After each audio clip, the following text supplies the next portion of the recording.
제가 강의를 하니까 이제 개인적으로 메일을 보내셔가지고 이렇게 질문하신 분들이 계시더라고요. 어느 분이 지난주에도 지난주 강의를 듣고 전도서에 있는 말씀을 가지고 질문하셨는데 제가 이제 한 80%는 답을 준비했는데 나머지 20%도 확인하는 좀 시간이 필요해서 왜냐면 아마 오늘 기다리실 것 같아요. 이 자리에서 전도서 3장 21절의 말씀을 가지고 거기서 이제 답을 원하셨어요. 여러분 전도서 3장 21절에 보면은 지난주 강의와 관련돼 가지고 독특한 말씀이 있습니다. 한번 읽어보시면은 여러분도 이런 게 있었네 하고 이렇게 어떤 의문되는 어떤 구절이 있습니다. 그래서 제가 그거를 실은 이번 주에 답을 주려고 했는데 너무 바빠가지고 마무리를 못 해가지고 제가 한번 읽어보실래요, 누가요? 전도서 3장 21절. 인생들의 혼은 위로 올라가고 예. 승의 혼은 아래 곧 땅으로 내려가는 줄을 누가 알고. 예. 여기 보니까 사람의 영혼은 혼은 위로 올라가고 짐승들의 혼은 아래로 내려간다 이렇게 했는데 다른 번역에서는 이것을 혼으로 번역하지 않고 영으로 번역을 했어요. 그러니까 이분이 초점이 그거예요. 짐승들한테는 영이 없다고 말씀하셨는데 어떻게 짐승들의 영이 땅으로 내려가는 이런 표현이 있냐 이렇게 질문하신 거예요. 여러분은 생각 어떠십니까? 전혀 생각 안 해봤죠? 이런 말이 있는지도 몰랐죠? 예. 그러니까 성경이 가끔 보면은 우리가 잘 깨닫지 못하는 어떤 특별한 구절들이 있어요. 보통 이렇게 이런 게 해석이 안 되는 구절을 갖고 뭐라고 부르니까 난해 구절이 있습니다. 이것도 어떻게 보면 이런 면에서 난해 구절인데 이런 경우는 문맥으로 성경을 보셔야 돼요. 문맥. 그러니까 그 성경 구절이 속해 있는 전체적인 그 스토리가 어떤 이야기를 하고 있는가를 잘 아셔야 되는데 이 부분도 문맥적으로 좀 해석이 필요하고요. 그러면서도 좀 더 이렇게 미세하게 그 구절에 대해서 해석이 필요합니다. 여러분도 한번 생각을 해보세요. 한 주 동안 숙제입니다.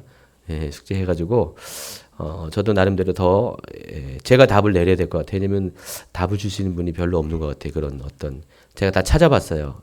관련된 어떤 주석도 찾아보고 근데 확실하게 명확하게 이거다 하고 답을 주는 게 아직은 발견하지 못했어요. 근데 제가 문맥적으로 이게 어떤 의미인지는 이제 한 대충 알게 됐습니다. 그래서 더 좀 확실하게 더 생각해 본 다음에 다음 주에 답을 주겠습니다.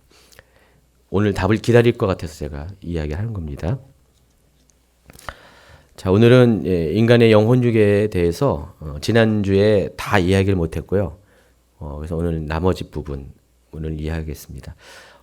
영혼육에 대한 이야기가 솔직히 굉장히 예민한 이야기고요. 자칫 말 잘못하면은 뭐 이상한 사람이 됩니다. 그렇죠? 요즘 아주 성경적으로 아주 예민한 주제에 대해서 말 조심 많이 하세요, 목사님들이. 그러니까 말을 좀 아다르고 어다르는데 그거를 이제 정확하게 표현 못하면은 무슨 이단 취급도 당하고 막 그래요. 그런 분들이 종종 있으세요. 영혼육이라는 것이 정말 이렇게 우리가 이렇게 확실하게 우리가 100% 이거다라고 누구든지 말할 수 있는 정답이 있는 게 아니에요. 왜 그랬습니까? 삼위일체 하나님이 신비인 것처럼 그 삼위일체라는 주제가 신비해요. 우리가 알 듯하면서도 다는 설명할 수 없는 그런 것처럼 인간의 영혼육도 마찬가지예요. 알 것 같은데 100% 설명할 수 있는 것이 아니에요. 사람이라는 것은 솔직히 영 따로 혼 따로 육 따로 사는 게 아니잖아요. 그렇죠? 이게 다 통전적으로 이해해야 되죠. 영혼육을 통전적으로 한 통으로 이해됩니다. 그렇다고 해서 이론론적으로 생각하라는 것이 아니에요. 한 통으로 해가지고 이 영혼육이 각각의 역할이 있지만은 그러나 이게 영혼육이 분리가 될 수 없고 하나가 돼야지 그게 이제 사람으로서의 설명을 할 수 있는 거예요. 최근에 보니까 잘 나가던 분들이 나름대로 잘 나가던 분들이 이상한 얘기들 많이 해요. 특별히 삼위일체에 관련돼서 하나님의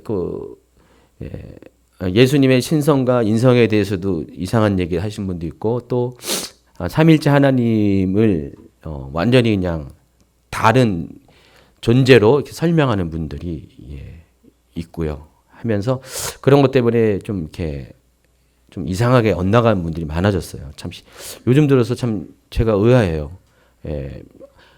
많이 이렇게 존경받고 잘 하시던 분이 갑자기 어느 날 갑자기 이상한 주장을 하는 거예요. 그 삼일체에 관해서. 그래서 이단 시비도 받고 있고 막 그래요. 그만큼 모든 것들이 요즘 좀 혼란스러운 시대인 것 같습니다. 아마 영원육에 대해서도 또 그런 이야기들이 많이 나올 가능성도 있을 것 같아요. 100% 우리가 다 설명할 수 있는 분야가 아니기 때문에 지난 강의 통해서 여러분 좀 이게 좀 아까 최은영 선생님이 도움이 되셨다는데 여러분에게도 도움도 되지만은 의문점도 있을 것 같아요. 그렇죠? 이런 면에서 내가 생각한 거가 다르다. 좀 약간 목사님 말씀이 맞나라는 그런 것도 생길 수가 있을 것 같아요. 혹시 그런 거 의문점을 갖고 계신 분 있으세요? 혹시 있으세요? 없으세요? 여러분 학구적이 아니신군요. 의문점 있으면 참 좋을 텐데. 그런 분들은 저한테 연락을 주세요. 저도 이제 좀 이렇게 더 그런 관점을 보고 그 지난주에 연락하신 분처럼 관점을 제가 모르던 것들을 보고 다시 좀 보완할 수 있게끔 그렇게 하시기 바랍니다. 뭐 여전히 손 든 거예요 지금요? 그래요? 어떤 면이 의문점이 있었어요? 네.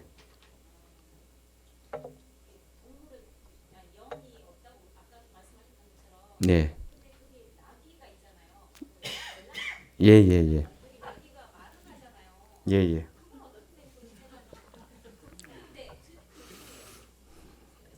예. 의심이 생겼어요. 근데 마치 나귀가 우리 예언하는 것처럼 그러니까 우리식으로 하면 나귀가 예언한 거잖아요.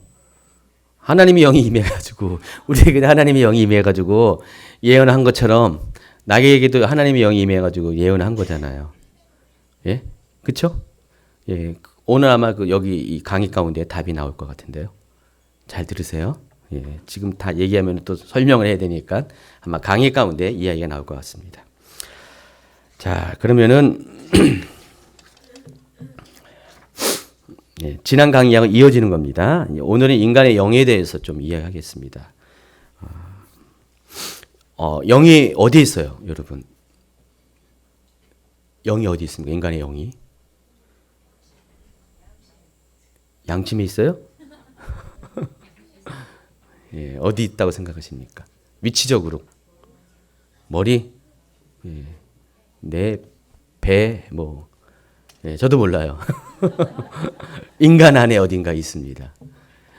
그렇다고 영이 어디에 있다고도 말할 수도 없어요. 왜냐하면 영은 물질이 아니기 때문에. 그래서 다 신비한 거예요. 그렇죠?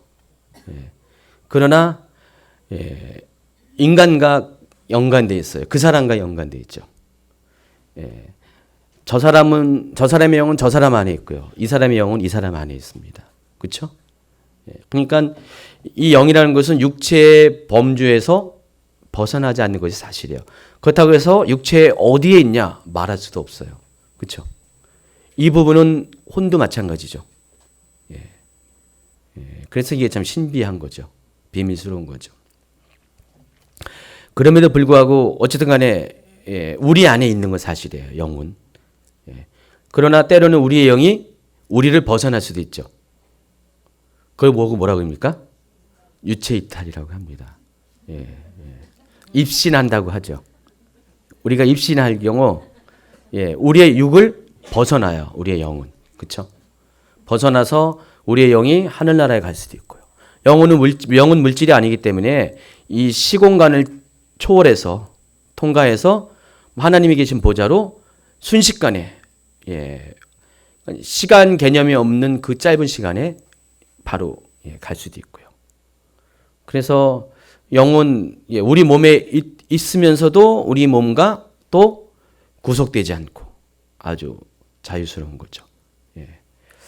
자, 근데 보통 이 영은 예, 우리가 아까 양심의 영이 있다고 했는데 양심의 영은 양심이 예, 영의 위치를 말하는 것이 아니라 영의 기능을 말하는 것입니다. 영은 예, 세 가지의 기능이 있어요. 예, 여러분 양심이 있으면은 잘 들으시기 바랍니다. 예, 첫 번째 예, 영의 기능은 양심입니다. 예, 우리가 보통 양심이 있냐 없냐, 저 사람이 영적이냐 영적이지 않느냐 그거와 똑같아요. 솔직히 여러분 영적인 분들은요 양심이 있어요. 이 말을 잘 새겨 들어보세요. 하나님과 친밀한 교제가 있는 분들은 양심이 있어요. 양심적으로 살아요. 근데 하나님과 친밀하지 못한 분들은 양심이 비교적 없어요. 그렇죠? 여러분 자신 한번 보세요. 여러분 양심 있는 분입니까? 예. 기독교인이 선할 수밖에 없는 것은요. 기독교인에게는 영적인 어떤 그 활동, 영적인 생명이 그렇지 않은 분들보다는 다르기 때문에, 그러니까 기독교 안에는 영의 기능이 더 활발하게 일어나기 때문에 기독교인 안에는 당연히 양심이 더 활발하게 여기 활동할 수밖에 없습니다. 그래서 교회 다니는 사람 중에서 양심 없게 사는 분이 있죠. 예, 옆에는 안 계시죠? 예, 양심 없게 사는 분은 실은 영적이지 못한 거 그렇게 말해도 돼요. 다시 말해서 하나님과 영이신 하나님과 교제를 못 하시고 잘 안 하시는 분들은 양심 없이 살 수밖에 없어요. 왜냐하면 이 양심은 영에 속한 겁니다. 영의 기능 중에 하나입니다. 그래서 하나님은 양심 있는 분이시죠. 그러니까 하나님의 모든 행하신 것은 다 선하신 거예요. 양자가 무슨 양자예요? 어질 양자잖아요. 착한 마음을 말하는 겁니다. 그래서 하나님은 속성 자체가 선하세요. 그러니까 영적인 하나님의 영에 속한 모든 것들은 그래서 선할 수밖에 없어요. 선한 생각, 선한 마음을 가질 수밖에 없습니다. 그러니까 이것이 하나님부터 온 거예요. 우리가 원래 태어나서 창조되었을 때 우리에게는 양심이 없었던 거죠. 선한 마음이 없었어요. 근데 하나님이 우리 가운데 하나님의 영으로 우리 가운데 생기를 불어넣으실 때 우리 안에 생기가 우리 안에 들어왔을 때 우리의 영이 창조되었다고 말씀하셨죠. 그 창조될 때 우리의 양심이 생겨난 거죠. 그래서 우리가 하나님처럼 우리도 에덴 동산에 있을 때는 선한 사람으로 시작한 거죠. 그러나 이 선함이 죄를 지었을 때 우리의 영이 소멸되었을 때 우리의 영이 약해지고 떠나갈 때 어떻게 됩니까?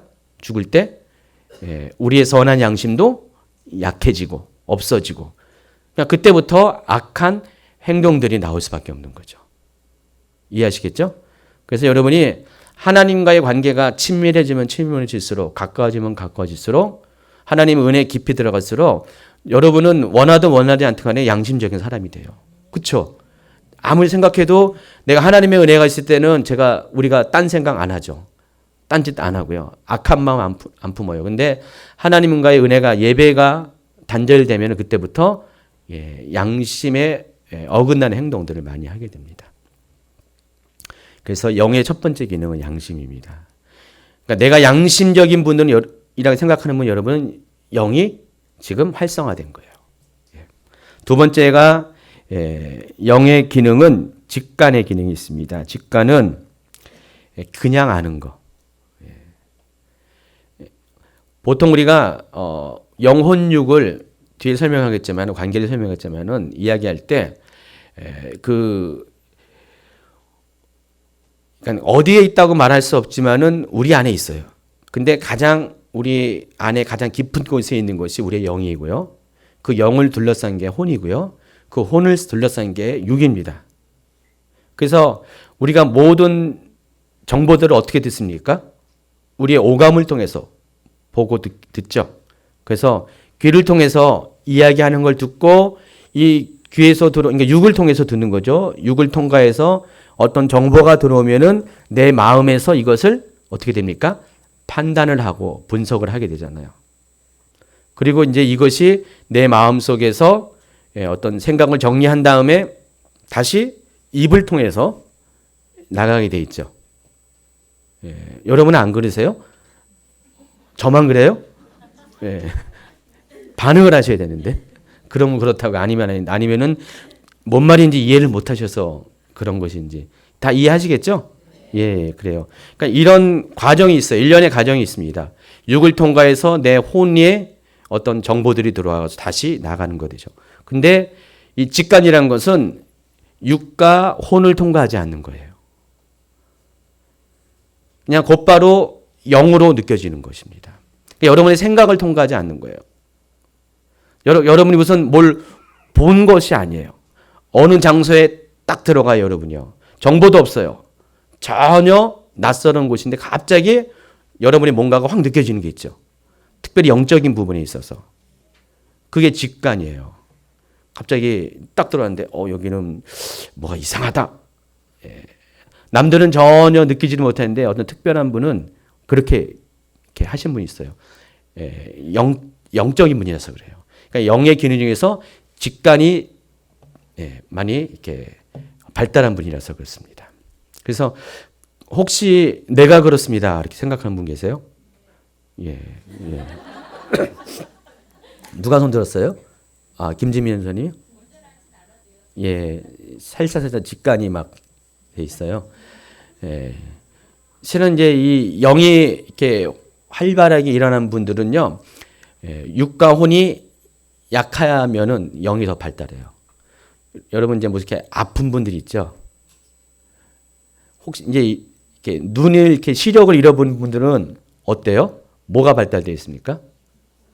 감각이 발달되어 있죠. 뭐 하나가 약하면은 다른 것이 강하게 되는 것처럼 똑같아요.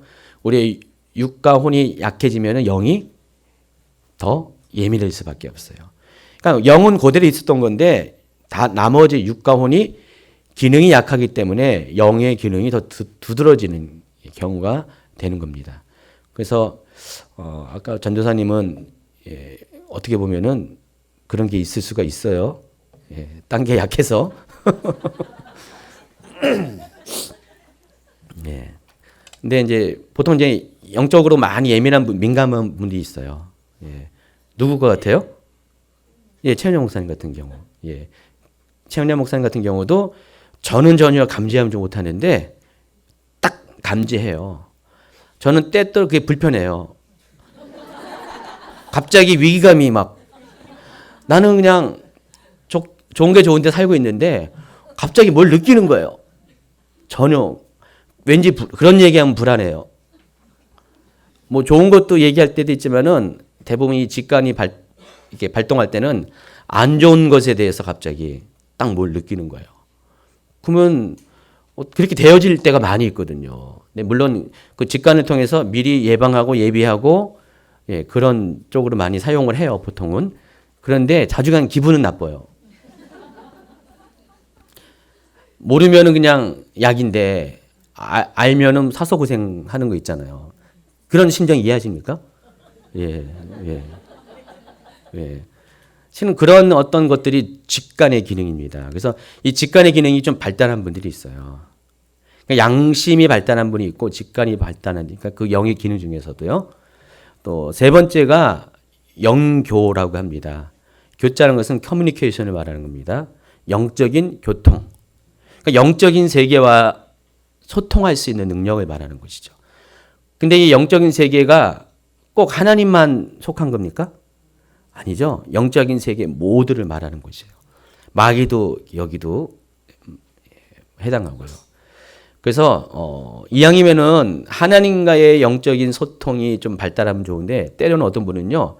하나님과의 영적인 소통은 좀 그렇고 꼭 무슨 마귀 이상한 것만 이렇게 잘 보시는 분들 계세요. 여러분께 여러분 눈에는 제가 멀쩡히 보이죠. 근데 어떤 분은요.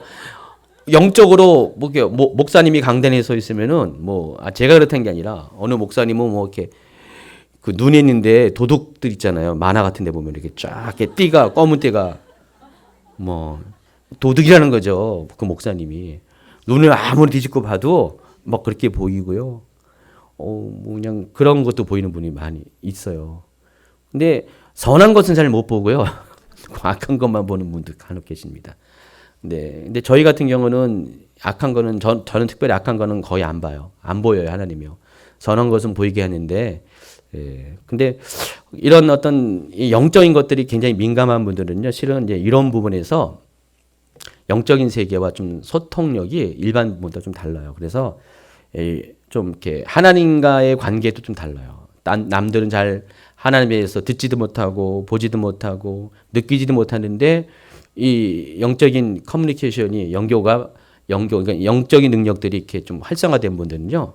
그냥 하나님과의 어떤 소통이 아주 쉬워요. 영적인 세계가 막 보이고 들리고 막 느껴지는 그런 분들이 있습니다. 영이 발달한 분이죠. 여기 계시죠? 그런 분들. 없어요. 오늘은 여기는 없군요. 이 세 가지 기능이 영의 기능입니다. 이 부분에 대해서 뭐 다 누군가나 이게 영이 이런 기능이 있다고 다 동의는 안 할 수도 있어요. 근데 여러분 어때요? 동의 되십니까? 뭐 제가 얘기해서 그냥 무조건 그냥 받아들인 거 말고요. 항상 그렇지 아니한가를 항상 여러분 점검해 보셔야 돼요. 저도 이제 쭉 보니까 이건 뭐 제가 말한 거 아니에요. 어떤 자료를 통해서 연구 자료를 통해서 제가 좀 제 나름대로 이렇게 검증하고 이게 맞다 해서 여러분께 소개하는 겁니다. 그래서 이 양심과 직관과 영적인 교통 이 영교 이 세 가지는 제가 이렇게 이걸 듣고 점검해 봐도 영의 기능에 맞는 어떤 그런 것 같아요. 그런데 이제 우리가 범죄했습니다. 죄를 범했을 때 어떤 결과가 일어납니까? 이 세 가지의 영적인 기능들이 어떻게 되겠어요? 소멸되거나 약해지게 돼 있죠. 그래서 처음에 에덴 동산에서 아담이 하나님과 거닐 때는요. 아담은 양심적인 사람이었고요. 죄가 없었잖아요. 또 아담은 직관적인 거기 때문에 말 안 해도 모든 것을 다 알았어요. 말 안 해도 다 이 만물, 하나님이 맡기신 이 만물이 움직이는 것들, 상황들, 또 거기에 동물들의 어떤 것들 다 알았어요. 말 안 해도 다 알았고요. 그리고 하나님과의 영적인 교통도 아주 당연스럽게 누릴 수 있는 그런 삶을 살았습니다. 자, 그런데 이게 죄가 들어오게 되면은 이런 것들이 점점 무뎌지고 약해지고 심지어는 완전히 죽는다는 표현. 그러니까 영적으로 죽는다는 표현. 이런 기능들이 다 죽어 없어지는 경우가 생깁니다. 성경에 보니까 디모데전서 4장 1절과 2절 한번 읽어볼까요? 시작. 그러나 성령이 밝히 말씀하시기를 후일에 어떤 사람들이 믿음에서 떠나 미혹하는 영과 귀신의 가르침을 따르리라 하셨으니 자기의 양심이 화인을 맞아서 외식함으로 거짓말하는 자들이라. 양심의 화인을 맞았다. 양심의 화인을 맞았다는 것이 문자적으로 어떤 뜻이냐면은 여러분 다림질 하잖아요. 다림질 하다가 한눈 팔고 딴짓 하면 어떻게 됩니까? 타기도 하지만은 완전히 그게 짓 눌려가지고요. 그런 경우가 있잖아요. 여러분 이제 우리 피부도 마찬가지죠. 살갗도 잘못 화상을 하면은 뭐 이렇게 이도 화상 같은 경우는 이렇게 물집도 생기지만은 이게 완전히 이렇게 거의 괴사 수준 돼가지고 완전히 이제 죽어버린 경우가 있어요. 그래서 건드려도 나중에 보면 건드려도 감각도 없고 피부 세포가 죽어버린 거죠. 감각도 없고 딱딱해져 가지고요. 그런 거 있죠. 마치 이렇게 우리 마음을 양심을 다림질해 가지고 양심의 기능을 딱딱하게 만들어 가지고요. 기능을 할 수 없게 하는 것. 이게 이제 화인을 맞았다고 표현을 하는 것입니다. 말세가 되면은 마지막 때가 되면은 이런 양심의 화인을 맞은 사람들이 많이 생겨날 거예요. 그래서 똑같은 일에 어떤 사람은 양심적인 사람은 다 느끼는데 그 사람은 전혀 못 느끼는 사람이 있죠. 여러분이 봐도 그렇잖아요. 저게 인간이냐? 그런 분이 있잖아요. 인간이면 저걸 못 느끼는 게 아닌데. 근데 인간이 아닌 것처럼. 인간은 인간이죠. 근데 그 사람 안에 있는 이 양심의 기능이 다 없어졌기 때문에 그런 분들이 생겨나게 된다는 것입니다. 그래서 하나님의 영이 떠난 사람은 양심에 화인을 맞아가지고 양심의 기능이 약해지거나 없어졌어요. 거의 기능을 하지 못하는 그런 사람을 말하는 것입니다. 또 우리가 범죄하면은 하나님과의 영적인 소통이 없어지게 되죠. 아담과 하와가 에덴 동산에 있을 때는 어떻게 됩니까? 하나님과 긴밀히 어느 때든지 부모와 자식 간의 그런 대화를 하듯이 그냥 자연스럽게 하나님과 소통을 했었어요. 근데 에덴 동산을 떠나서 그래도 그 죄를 범죄한 1세대인 아담과 하와는 그래도 범죄하고 나서도 하나님과 계속 소통을 했었어요. 근데 시대가 가면 갈수록 어떻게 됩니까? 그 후손들은 하나님과의 교제가 완전히 단절이 되는 것을 우리가 볼 수가 있습니다. 그러니까 영적인 커뮤니케이션이 점점 기능이 없어지고 나중에는 양심이 무뎌진 것처럼 그런 영적인 소통하는 기능도 무뎌져서 결국은 완전히 그 소통의 통로가 단절되는 것들이 성경에 나와 있어요. 영이 없어지기 때문에, 영이 사라졌기 때문에 실은 영적인 기능들이 소멸됐기 때문에 이런 현상이 생긴다는 것입니다. 그래서 여러분이 지금 하나님과 소통이 안 되는 분이 있잖아요. 하나님의 음성을 잘 못 듣는 분이 있죠. 예. 아니, 우리가 이제 이것을 이제 좀 이렇게 원리적으로 얘기하면은 여러분의 영이 어떻게 된 거예요, 지금?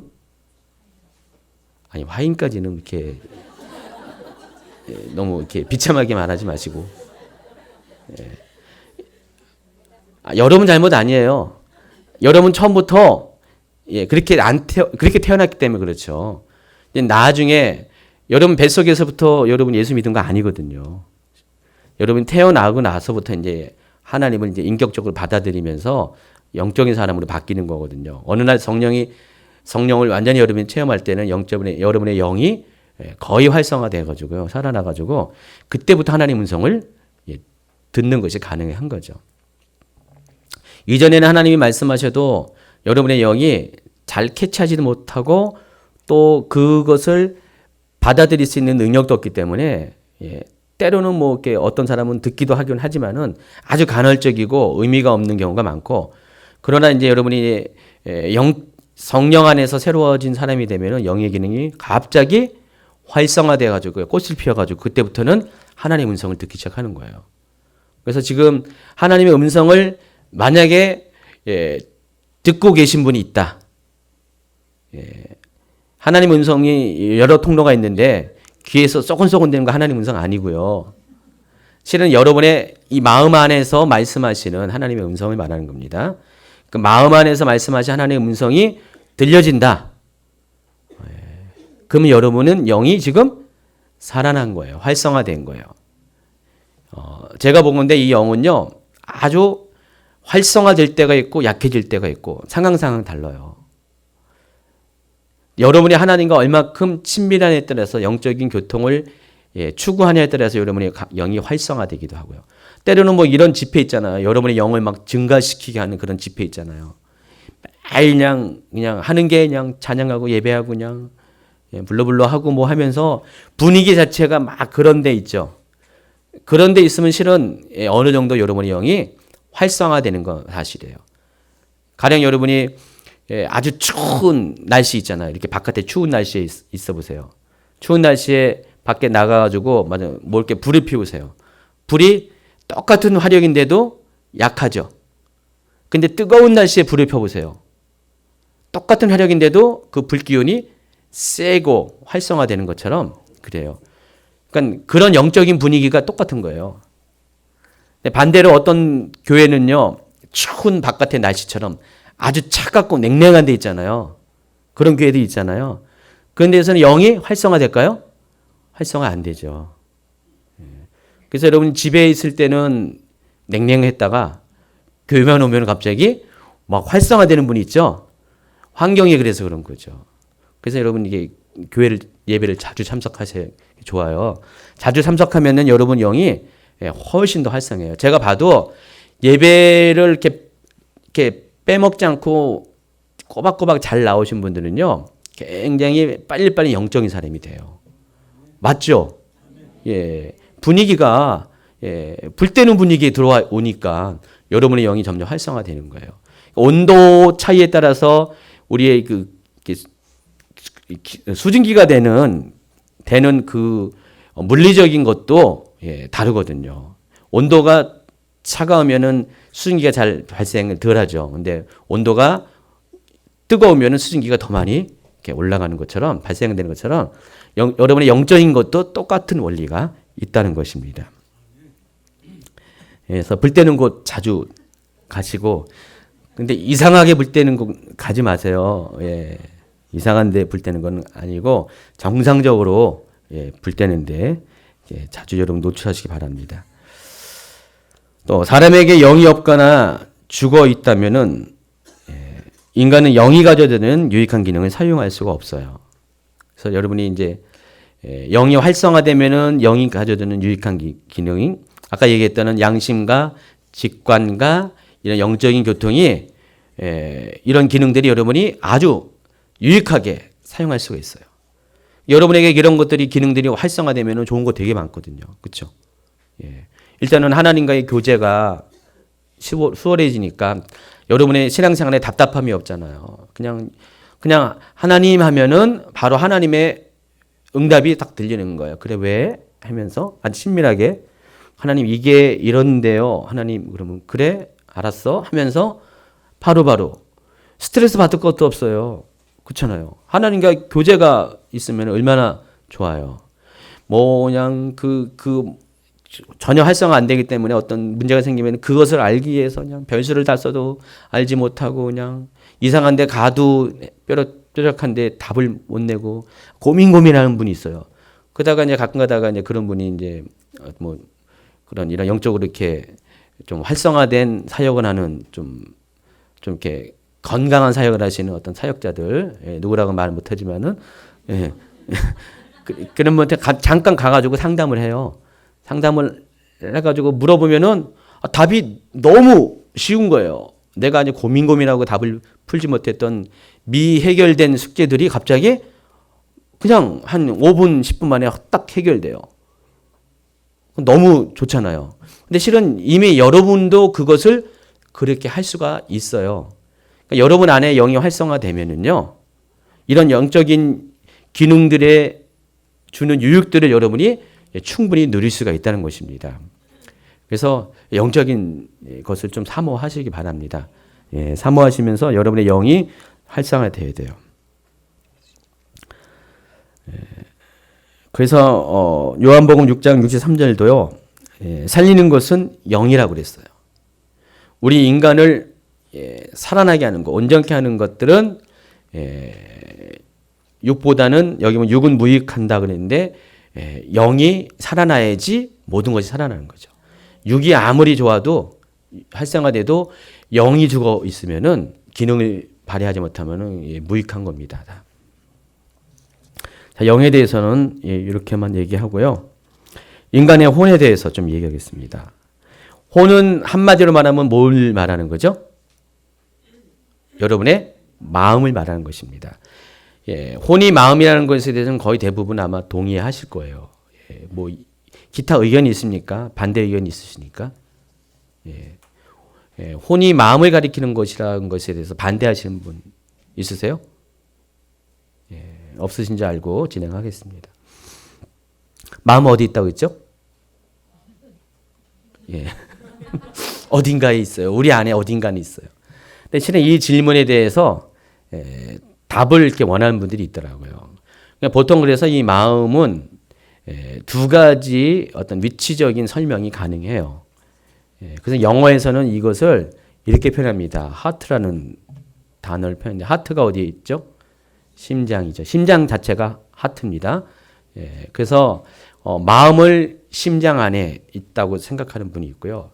또 마음은 머리에 있다. 가지고 마음을 얘기할 때 마인드라는 단어도 사용합니다. 예, 머리에 있다고 부는 분이 있어요. 여러분 보기에는 마음이 어디 있는 것 같아요? 머리, 가슴 둘 중에, 예? 가슴. 예. 제가 어제 무슨 치료를 받았는데 여기 치료를 받았는데 가슴이 아파요. 마음이 아프다는 거죠. 근데 여기 물리적으로만 내 몸에 있는 가슴이 아픈 거지 그 마음은 안 아픈 거예요 지금. 마음은 좋아요. 예, 어쨌든 몸이 좋아졌기 때문에 그 마음은 좋은데 이 가슴은 좀 아파요. 예, 근데 실은 동양 사람들은요, 여러분 같은 분들은 대부분 물어보면은 확률이 마음은 가슴에 있다고 많이 얘기해요. 그러나 서양 사람들 좀 합리적인 분들한테 얘기하면은 저 같은 사람한테 물어보면은 마음은 머리에 있다고 얘기하는 분들이 또 많아요. 왜 그럴까요? 마음의 기능 때문에 그래요. 마음도 역시 똑같이 영처럼 세 가지 기능이 있습니다. 첫 번째가 지, 두 번째가 정, 세 번째가 의. 지는 뭐죠? 알지자예요. 예, 지식을 말합니다. 아는 것, knowledge를 말합니다. 예, 그래서 이 지식은 뇌의 활동에 근거해서 지식이 생기고 축적되는 거죠. 여러분의 지식은 머릿속에 있어요. 머리 안에 있습니다. 여러분의 머리가 만약에 손상되잖아요. 두뇌가. 그러면 무식한 사람이 되는 거죠. 알지 못해요. 그러니까 머리의 일정 기능이 상실되거나 정지되면은요, 그만큼 어떤 지적인 기능이 약해지는 거죠. 두 번째가 이제 정인데, 정은 무슨 거죠? 뜻정자죠. 실은 감정을 말하는 거죠. 그러니까 지식과 감정. 감정은 보통 어디에서 발생합니까? 실은 머리에서 발생하는 거 맞아요. 근데 왜 그럴까요? 어떤 슬픈 일이 있으면은 머리가 아픈 게 아니라 가슴이 아파요. 예, 그렇죠? 여자분들 특히 무슨 속상한 일이 있으면 어떻게 됩니까? 가슴이 아프다고 막 가슴을 부여잡고 막, 그렇죠? 그런 분들 있잖아요. 예. 그걸 보면은 머리는 아닌 것 같아요. 가슴인 것 같아요. 헷갈려요, 자주간. 그만큼 이게 우리 몸과 관련돼서 특별히 어디라고 단정 질 수 없는 어떤 애매함이 있습니다. 그러니까 통전적으로 이해해야 된다는 것이에요. 그래서 우리 마음 속에는 지식의 기능과 지식을 담을 수 있는 그릇. 그래서 마음은 그릇으로 표현합니다. 그러니까 여러분이 그릇이 좁으면 어떻게 됩니까? 담을 수 있는 양이 적고요. 그릇이 넓으면은 담을 수 있는 양이 많아요. 여러분의 마음의 그릇이 넓을수록 담을 수 있는 것이 많아요. 근데 적은 사람은 있죠.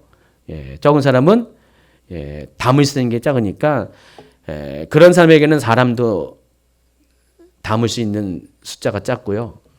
마음의 그릇이 큰 사람은 그냥 이 전 세계 인류를 다 담을 수 있는 그런 마음의 그릇도 있는 분이 있어요. 근데 어떤 사람은 자기 식구도 못 담아가지고요. 여러분의 아내길 바랍니다. 마음 좀 넓히시고요. 이왕이면은. 그래서 그런 기능이 있고요. 세 번째가 이 마음은 무언가를 결정할 수 있는 의지의 기능이 있습니다. 그래서 이 마음에 관련된 정의, 마음은 지정의의 총체다라고 말하는 것은 꼭 성경에서만 말하는 것이 아니라 일반적인 학문에서도 이것은 다 인정하는 거예요. 근데 이 마음의 이 기능들이 주로 어디에 있냐고 보니까 뇌와 연관되어 있다. 그러니까 뇌가 없으면은 어떻게 돼요? 마음의 기능이 없어지는 거 맞아요. 그래서 우리가 육은 살아있는데 몸은 살아있는데 이 혼의 기능이 죽어 있는 사람을 가리켜서 뭐라 그러죠? 뇌사. 그러니까 내가 죽으면은 뇌는 살아있는데 가슴은 살아있는데 뇌의 기능이 중지되면은 이것을 죽음이라고 표현해요. 육체는 살아있어요. 심장은 몸에 속한 거잖아요. 근데 뇌가 죽으면은 뇌사라고 그래요. 실은 혼의 기능이 없어진 거죠. 그래서 제가 보기에는 이 마음은 두뇌에 있는 것이 두뇌의 기능에 해당하는 것이 맞는 것 같아요. 그러나 100% 그렇게 말할 수 없는 게 마음이 아프면 가슴이 아프니까 이것도 연관돼 있어요. 다 뭔가가 다 다 설명할 수 없지만 뭔가 연관가 되는 것은 사실인 것 같아요. 그래서 그 마음의 기능이 약해진 사람을 혼의 기능이 없어진 사람을 뇌사라고 하는 것처럼 여러분의 영의 기능이 똑같이 죽었다. 이건 뭐라고 표현해야 될 것 같아요? 이것도 뇌사, 영적인 뇌사. 그러니까 영적으로 뇌사 상태인 분 꽤 많습니다. 하나님이 좀 감사하게도 영적으로 뇌사에 있는 여러분들을 살려내는 기적을 행하셨죠. 기적이잖아요, 그렇죠? 여러분 다 영적으로 죽어 있었는데 살려내가지고 이제는 활성화시켰습니다. 근데 이 혼은 어디서 왔습니까? 마음은? 지난 시간에 배운 기초에 의하면 마음은 어디서 왔어요? 땅에서 왔습니다. 하나님은 흙으로 사람을 지으셨고 또 동물들도 흙으로 지었는데 이 하나님의 여기 생기가 들어왔을 때 그때 사람이 비로소 살아있는 혼이 되었죠. 그러나 이 동물들에게는 그런 어떤 창조의 과정들이 없습니다. 오직 사람만이. 그래서 이 독특한 부분을 가리켜서 하나님의 형상이라고 제가 설명을 했어요. 그랬는데 그런 어떤 창조의 어떤 원리에 따르면은 우리의 마음은 우리가 하나님께서 우리를 흙으로 우리를 지을 때 아담으로 지을 때 우리를 아예 육체만 지은 것이 아니라 우리의 마음도 지으신 거예요. 육체만 딱 로봇처럼 그냥 공장에 물건을 찍어낸 것처럼 지은 것이 아니라 처음부터 하나님은 우리를 지으실 때 곧바로 살아있는 혼적으로 살아있는 존재로 만든 거예요. 그래서 육과 혼은 한 세트예요. 육 지어놓고 혼을 집어넣고 그다음에 나중에 영을 집어넣는 게 아니라 혼과 육은 한 번에 처음 지을 때 한 번에 싹 지으신 거예요. 딱 지으자마자 사람은 말을 하기 시작한 거예요. 움직이기 시작한 거고요. 생각하기 시작한 거예요. 그런 사람에게 하나님의 형상을 집어넣었을 때, 생기를 집어넣었을 때, 하나님의 영을 집어넣었을 때 우리가 영적인 존재로 되어진 거죠. 이게 동물과 우리와의 차이입니다. 그렇다면은 우리의 마음은 어디서 왔다고 봐야지 형상이죠? 하늘이 아니라 땅에서 온 거게 맞아요. 그렇죠? 뭐 여기에 대해서 반대 의견도 있을 수가 있었는데 저는 그렇게 생각합니다. 여러분대로 생각하셔요. 이것이 옳으면 이것 취하시고요. 그래서 제가 그림을 그려놨잖아요. 밑에 보시면은 영혼과 혼육이라는 묶음을 52페이지 하고 있는 거 아시죠? 영혼과 혼육이라는 이 두 가지의 그림을 그려놨는데 영혼이라는 단어가 실은 우리가 일반적으로 많이 사용하고 있는데 근데 실은 이게 성경적이지는 않다는 거죠. 혼육이라는 단어가 오히려 성경적인데 혼육이라는 단어를 쓰진 않죠. 그렇죠? 이렇게 말하면은 이상한 소리 한다고 또 이렇게 그랬을 거예요. 근데 이거 쭉 이 가정을 보면은 영혼이라는 묶음보다는 혼육이라는 묶음이 더 타당하다고 볼 수가 있습니다. 실제로 우리말 성경에 보면은요, 한글 개역개정에는 영혼이라는 단어가 무려 194회가 사용돼요. 검색이 되는데, 다른 성경을 한번 검색해 보니까요, 제가 얘기했죠. 영어 성경 같은 데는 영혼이라는 단어에 매칭되는 영어 단어가 없어요. 굳이 만들려면 spirit and soul이라고 표현을 해야 되죠. 근데 이 영혼이라는 단어를 그렇게 안 써요. 대부분 이 영혼이라고 번역한 이 부분을 대부분은 soul이라는 단어로 씁니다. 혼이라는 단어를 써요. 거의 80% 이상이. 그리고 이제 다른 부분에서는 spirit, 영이라는 단어로 씁니다. 그러니까 둘 중에 한 단어를 쓰지 spirit and soul이라고 이 한글 개역 성경에서 194번에 걸쳐서 영혼이라고 쓴 그 표현들을 spirit and soul이라고 표현한 데가 그렇게 매칭시켜가지고 표현한 데가 없다는 겁니다. 둘 중에 하나예요. soul 아니면 spirit이란 것입니다. 그래서 베드로전서 1장 9절을 한번 보시면은 개역 개정으로 봅니다. 믿음의 결국 곧 영혼의 구원을 받음이라. 여기 영혼이라는 단어를 썼는데 이것을 킹제임스 성경으로 보니까 영어 성경도 마찬가지입니다. 이는 너희의 믿음의 결과 거의 너희 혼들의 구원을 받음이라. The salvation of your souls라고 나와 있어요. 혼들이라고 있죠. 영혼이란 단어가 아니죠. 요한 3서 1장 2절도 마찬가지예요. 사랑하는 자의 내 영혼이 잘된 같이 이것을 사랑하는 자의 무엇보다도 내 혼이 잘된 것이 soul이 잘된 것이 이런 단어를 표현을 사용하고 있습니다. 여러분이 이거를 한번 이렇게 성경 프로그램에 있는 분들은요. 영혼이라는 그 단어를 한번 쫙 검색해요. 검색한 다음에 그걸 가지고 그 해당하는 그 구절이 뭐 영어 성경이나 뭐 킹제임스 성경 같은 데는 어떤 표현으로 했는가를 한번 확인해 보세요. 그러면 제가 한 말이 납득이 될 거예요. 제가 그냥 아무런 근거 없이 말하는 게 아니라 나름대로 데이터를 가지고 지금 설명을 하고 있는 것입니다. 어쨌든 간에 이 성경은 이 영혼이라는 이 묶음에 대한 어떤 개념보다는 영은 영이고 혼은 혼으로 이렇게 별도의 개념으로 설명하는 것이 성경의 그런 이야기입니다.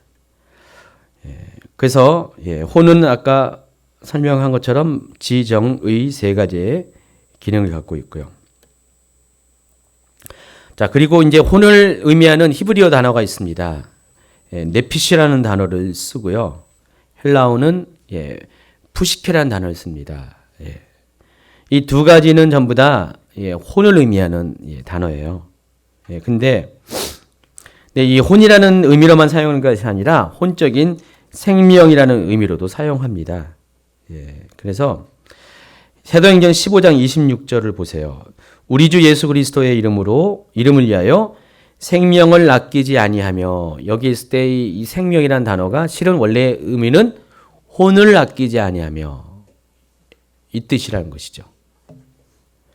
또 나는 선한 목자라 선한 목자는 양들을 위하여 목숨을 버리거니와 했는데 여기서 원래 의미는 혼을 버리거니와. 여러분 이렇게 아주 원래대로 번역을 하면 여러분이 헷갈릴 거예요. 의미가 좀 약간 부담스러울 거예요. 예수 그리스도를 의미하여 혼을 아끼지 않는다. 혼을 버리거니와.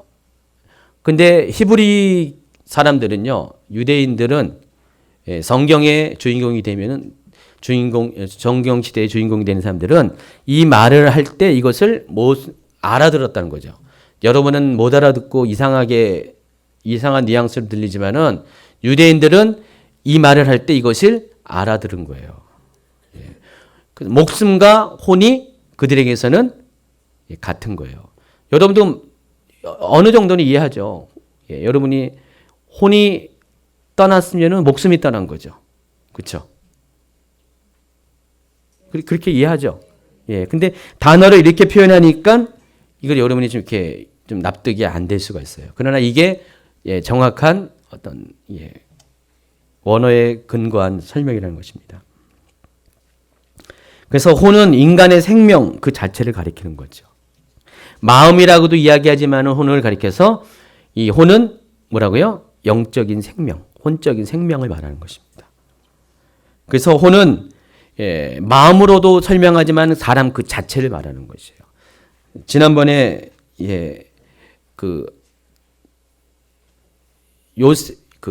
야곱의 가족들이 애굽으로 들어갔을 때, 이집트 들어갈 때 그때 몇 명이 들어갔다고 했어요?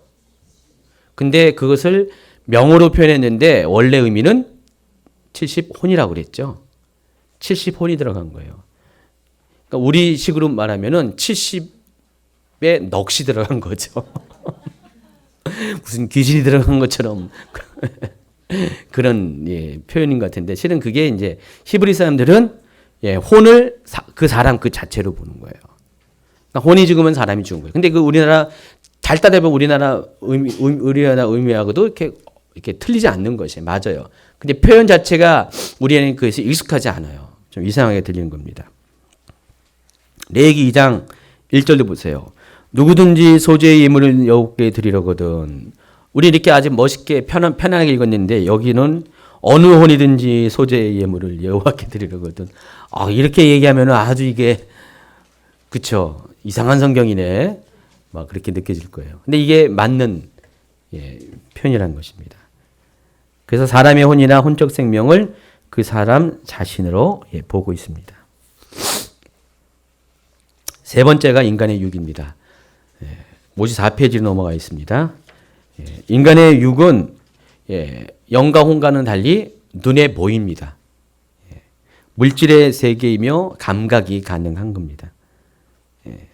내가 영과 혼은 잘 몰라도 육에 대해서는 잘 알고 있습니다. 뭐 그런 분도 있는데 실은 잘 모를 수도 있어요. 창세기 3장 19절 보세요. 내가 얼굴에 땀이 흘러야 식물을 먹고 필경은 흙으로 돌아가리니 그 속에서 내가 치함을 입었습니다. 너는 흙이니 흙으로 돌아갈 것이다. 자, 이것이 아담이 범죄한 결과 하나님께서 내린 징계 중에 하나죠. 그것이 흙으로 돌아가라는 겁니다. 이유는 흙에서 왔으니까. 근데 우리가 보통 이것을 가지고 어떻게 해석하냐? 이걸 통해서 우리에게 죽음이 왔다. 그래서 죽음은 우리가 다시 물질적인 고향인 흙으로 우리가 다시 돌아가는 거다. 그게 죽음이다. 그래서 인간의 범죄의 결과 육체적인 죽음이었다. 우리가 이해를 하죠. 맞죠? 틀린 거 아니죠? 근데 여기는 그 뜻만 있는 것이 아니라 또 하나의 더 숨어진 뜻이 있죠. 여러분 다 알고 있는 바와 같이 이것은 단지 육체의 죽음만을 말하는 것이 아니라 영적인 죽음도 말하는 것이죠. 영적으로 우리가 죄의 결과 영적인 죽음이 오는 것이죠. 여러분 무슨 사형리나 이런 것들 다 보면은 이런 원리를 이렇게 설명하잖아요. 그래서 우리가 범죄하면은 우리가 영적으로 죽은 거예요. 죽게 되면은 어떻게 됩니까? 그 죽음의 결과를 흙으로 돌아간다고 표현한 거예요. 그러면은 흙으로 돌아간다는 것은 흙만 남게 된다는 거잖아요. 그러면은 어떻게 해요? 영적인 죽음은 결국 뭐가 없어지는 것이죠?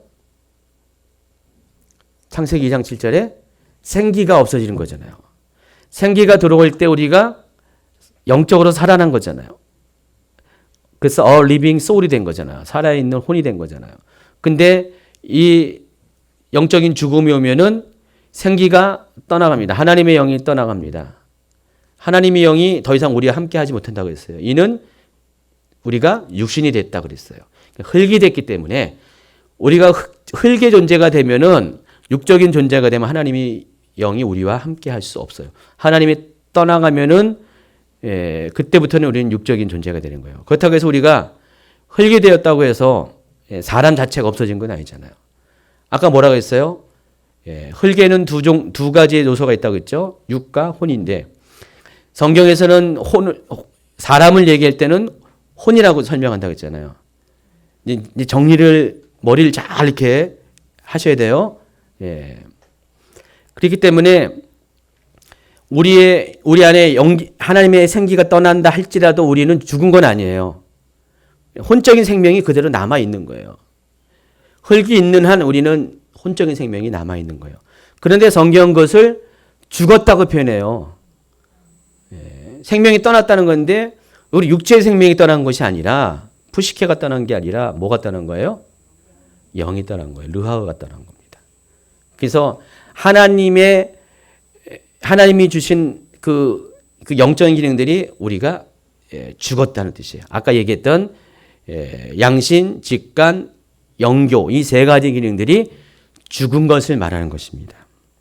그게 흙으로 돌아가는 것이에요. 원래 있었던 그거. 창조 때 하나님이 생기를 불어넣기 전에 원래 1차적인 창조의 그 기본형으로 돌아가라는 거죠. 우리는 옵션을 받은 거잖아요. 좋은 옵션을. 0이라는 옵션을 받았는데 옵션이 제거되고 다시 기본형으로 돌아가는 것이에요. 그래서 이 말은 그냥 우리의 육체의 죽음도 의미하지만은 영적인 죽음도 의미하는 것이에요. 그래서 우리가 흙으로 돌아가는 결과 어떻게 됩니까? 그때부터는 뱀과의 관계가 어떻게 결정이 되죠? 뱀이 흙을 먹게 됩니다. 뱀은 누구라고 했어요? 사탄, 마귀. 예. 그래서 우리가 흙으로 남아 있으면은 뱀이 우리를 먹습니다. 잡아먹습니다. 사탄이 우리를 마음껏 합니다. 사탄의 먹이가 돼요. 그래서 여러분 안에 영의 기능이 약화되고 영의 기능이 중지되고 떠나가면은 여러분이 영적인 사람이 더 이상 아니게 되면 그때부터는 어떻게 돼요? 사탄의 밥이 되는 거예요, 여러분. 그동안 나는 사탄의 밥이었습니다. 예, 손 드셨네요. 근데 지금은 어떻습니까? 반반이에요. 예. 우리가 정말 하나님의 영이 성령이 우리 안에 계시지 않으면은요, 또 내 영이 활성화되지 않으면 사탄의 밥이 돼요. 사탄이 마음껏 여러분을 좌지우지합니다. 여러분이 살아 있는 것 같지만은 실은 영적으로는 죽어 있는 거죠. 그래서 사탄이 뭐 죽은 자 마음대로 끌고 다니는 거예요. 죽었으니까 어떻게 돼요? 반응도 못 하고요, 할 말도 못 하고요, 막 그렇게. 그러나 영이 조금 살아나요. 죽었다가 요만큼 삐지고 살아나면 어떻게 됩니까? 그때부터는 괴로운 거예요. 내 영으로 양심이 조금 살아나잖아요. 직관이 살아나잖아요. 영교가 살아나니까 느끼는 거예요. 이게 아닌데? 예전에는요, 양심이 화인 맞아가지고 죽어 있어가지고 느끼지도 못했어요. 내가 잘못한 것에 대해서 내가 잘못한 건지도 몰랐어요. 저 IS 같은 사람들은요, 실은 양심에 하인 맞은 거죠. 그러니까 성령이 장악된 게 아니라 악령에 장악된 거죠. 그러니까 완전히 양심이 하인 맞았어요. 하나님과도 전혀 소통이 안 되고요. 마귀가 지금 막 갖고 노는 거예요. 못 느껴요. 그러니까 막 그냥 사람 죽이고 악한 짓을 하는 것에 대해서 전혀 가책이 없는 거예요. 여러분 같으면 그렇게 하겠어요? 양심이 있는 분들은 도저히 그럴 수가 없잖아요. 양심이 있는 분은요, 뭐 하나 생명을 이렇게 힘들게 하는 것은 굉장히 부담스러워요. 누구 하나 이렇게 막 힘들게 하잖아요. 여러분, 사람과의 관계도 내가 저 사람 힘들게 하잖아요. 양심이 살아있는 분은요, 그것 때문에 괴로워해요. 저도 많이 괴로울 때가 많았어요. 뭐 사람들한테 뭐 하면 아주 불편해가지고요. 저는 그래서 누구랑 이렇게 다툼이 있잖아요. 하루를 못 넘겼어요. 제가 져야 돼요. 제 안에 마음이 너무 힘들어가지고 옛날에 부부싸움 했거든요. 그러면은 처음에는 이제 제가 잘못한 거 아닌데 맨날 자존심이 있잖아요. 제가 잘못했는데 그랬는데, 근데 밤이 넘기기 전에 제가 더 제 풀에 괴로워가지고 내가 미안하다 그러고 막 이렇게 꼬리를 내렸어요. 굉장히 양심적인 사람이죠.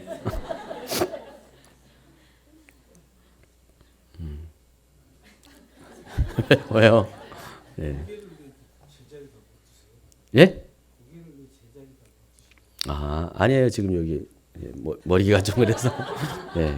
그래서 양심이 살아 있으면은요, 악한 생각을 품을 수도 없고 품어서도 불편해서 못 살아요.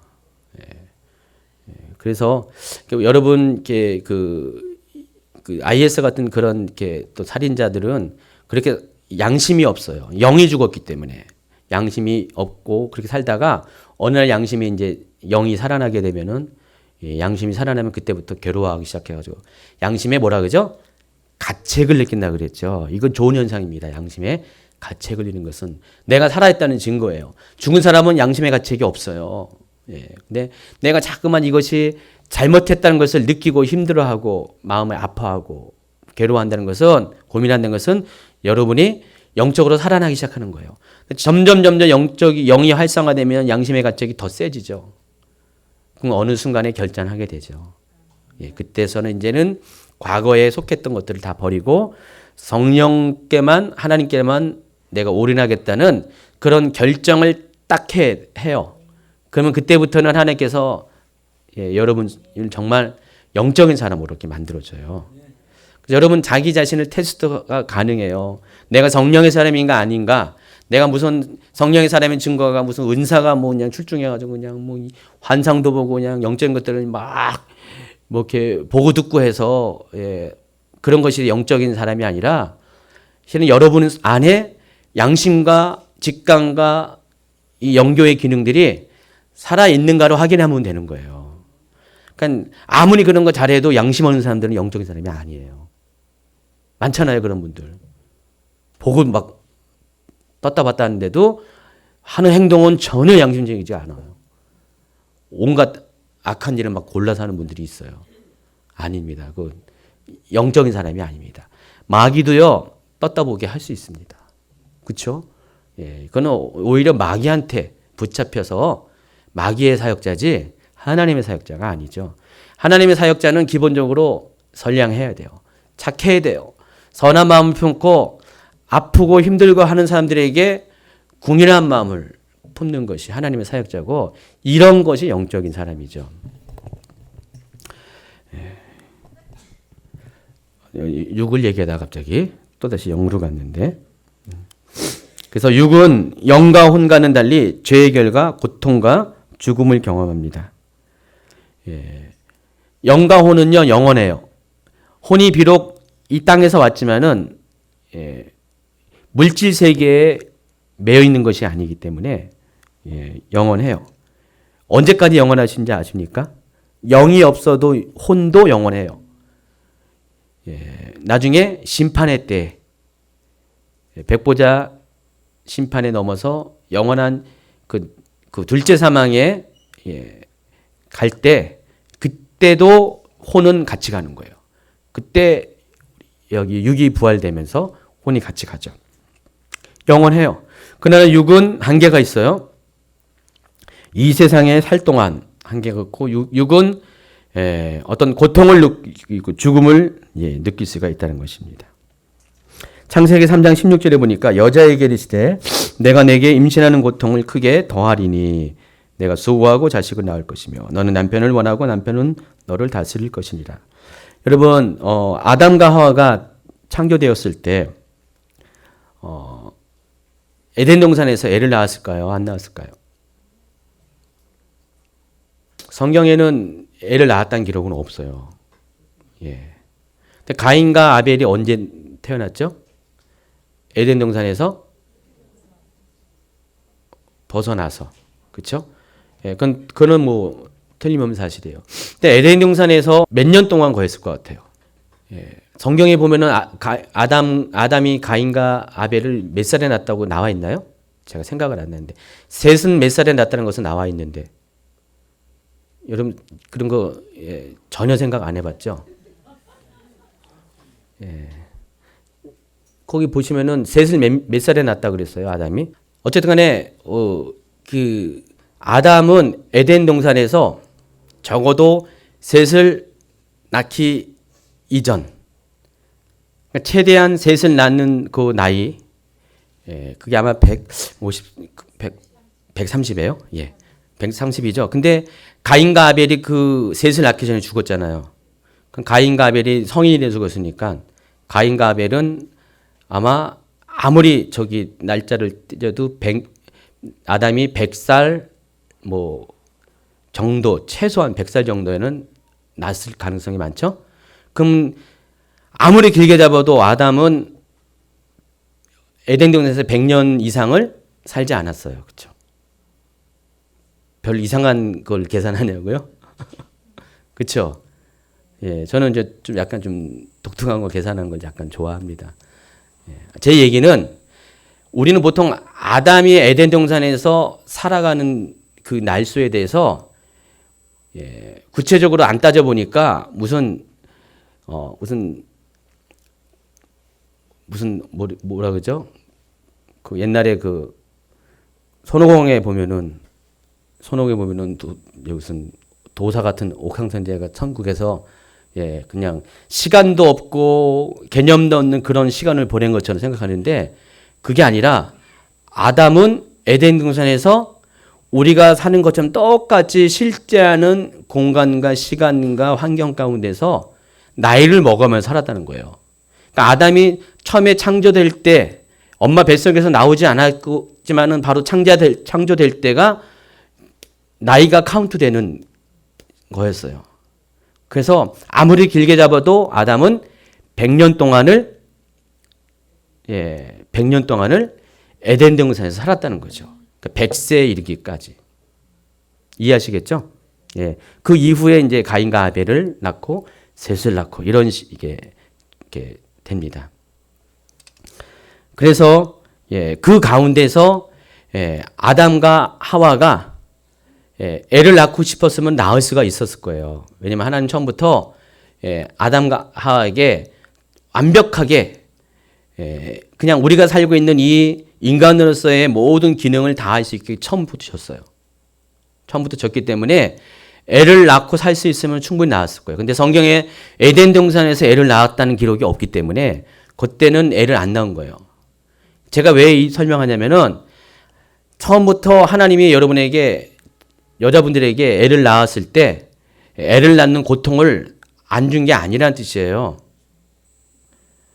만약에 하와가 에덴 동산에서 애를 낳았으면은 거기서도 고통이 있어요. 출산의 고통이 있었다는 것이죠. 여러분에게 출산의 고통을 주신 분은 하나님이세요. 그냥 여러분 생각에는 눈 찔끔 감으면은 1초 만에 애가 그냥 아프지도 않고 싹 나오면은 어떻게 되겠어요? 너무 좋겠죠? 근데 출산의 고통을 안 느낀 부모는요, 자식에 대한 애정이 달라요. 어렵고 힘들게 배 아프게 낳은 자식이야말로 귀한 거죠. 영적인 우리도 마찬가지잖아요. 힘들고 어렵게 그냥 고통스럽게 하는 그런 사람들을 영적인 자녀로 딱 만들어 버리면요, 그 감격, 그 뿌듯함, 그 어떤 가치, 또 그 사랑함이 또 귀합니다. 하나님이 처음부터 우리에게 그 출산의 고통을 안 준 게 아니라 처음부터 주었어요. 그런데 죄의 결과가 어떤 거냐? 죄의 결과는 그 모든 것들이 가증이 된 거예요. 증가가 된 거예요. 이걸 설명하려고 제가 뭐 이상한 얘기 좀 한 거예요. 예. 우리가 육이라는 것이 그런 거예요. 육이라는 것이 죄가 우리 가운데 들어오면은 육에 있는 가장 합리적이고 가장 좋은 것들이 그 모든 질서와 그런 평형들이 깨어져 가지고 우리 육체 가운데 더 힘듦과 어려움과 고통의 증가가 오게 되는 거예요. 그게 이제 죄의 결과라는 것입니다. 그래서 우리가 반대로 우리가 영적인 존재가 되면 어떻게 될까요? 이런 것들이 더 가벼워지게 되는 거죠. 신이 여러분 영적인 사람이 돼야 될 이유 중에 하나가요. 우리가 영적으로 영의 기능이 활성화되고 영적인 사람이 되면은요, 육체 속에 있는 속했던 모든 고통들이 증가가 아니라 감소가 되는 거죠. 가중이 아니라 줄어드는 거예요. 축소가 되는 거죠. 그래서 막 이렇게 하나님 모르는 사람이 막 이렇게 병에 걸려가지고 아파하고 막 그러다가 우리가 하나님을 만나고 성령을 체험하면 어떻게 됩니까? 병이 치유받고 회복되고 그전에는 많이 아팠는데 덜 아프고요. 여기 증인이 계시거든요. 그쵸? 본인이세요. 김재희 성도님. 하나님 만나고 하나님 만나고 허리가 아픈 것이 여기서 치유받고요. 몸이 안 좋은 것들이 많이 좋아지셨잖아요. 근데 하나님을 떠나 있으면은 그때 간증한 것처럼 병원에서 지금 어떻게 될지 모르겠잖아요. 그렇죠? 근데 지금 그게 하나님을 만난 결과 이렇게 육체의 고통이 죄로 인해서 증가됐던 것이 아니라 작아지고요. 감소가 되고 나중에는 다 없어지는 것이 있어요. 육체의 고통뿐만 아니라 여러분의 삶의 모든 고통도 똑같아요. 하나님을 만나면은 어떻게 돼요? 하나님을 떠나면은 삶의 고통이 증가됐다가 하나님을 만나면은 어떻게 돼요? 삶의 고통이 작아지고요. 없어지고요. 그래서 제가 막 이렇게 개인적으로 막 이렇게 살아가는 게 힘들고 어렵고 그냥 사는 게 지옥 같은 분이 많이 이렇게 상담하잖아요. 강조하고 권면하는 것이 그 문제에 대해서 저희가 뭐 해결해 줄 것도 별로 없잖아요. 실은 그런 접근은 효과가 약해요. 대신 계속 하나님한테 집중할 수 있도록, 예배에 집중할 수 있도록, 또 영적인 것에 대해서 사모할 수 있도록 계속해서 그런 처방을 내려요. 처방을 내리면은 시간이 좀 걸리지만은 좀 이렇게 그런 분이 그렇게 집중하고 회복이 되면은 어느 순간에 보면은 육체에 속한 모든 것들, 혼에 속한 모든 것들이 반대로 가중해서 축소가 되는, 점점 약해지고 나중에는 없어지고 모든 그런 고통에서 해방되는 그런 열매들이 많이 나타난 거예요. 다시 말해서 영적인 사람이 여러분이 되면은, 영적인 것들을 자꾸만 추구하게 되면은 여러분의 삶의 문제들이 해결된다는 거예요. 여러분의 문제들은 다 죄의 결과고 여러분이 육신이 되었기 때문에 생긴 결과라는 것을 아시기 바랍니다. 그래서 아까 영적인 것도 더 얘기하면은, 이거 또 얘기하면 또 어떤 분은 오해해서 영적인 어떤 현상들이나 막 사모해서 그걸 얘기하는 게 아니라고 했죠. 원래 이 영의 기능인 하나님과의 친밀함과 또 여러분의 양심이 자꾸만 살아나고, 그러니까 여러분이 정상적으로 상식적으로 정말 하나님의 사람으로 부끄러움이 없는 양심적인 사람으로 자꾸만 살아가고 선한 생각을 품고 선한 일을 자꾸만 하다 보면은 여러분의 삶이 그렇게 죄가 떠나기 때문에 여러분을 붙잡고 있는 육적인 것들이 영향력이 감소되면서 여러분 삶이 바뀐다는 것입니다. 온전해지고 더 회복이 되고 축복으로 바뀐다는 것입니다.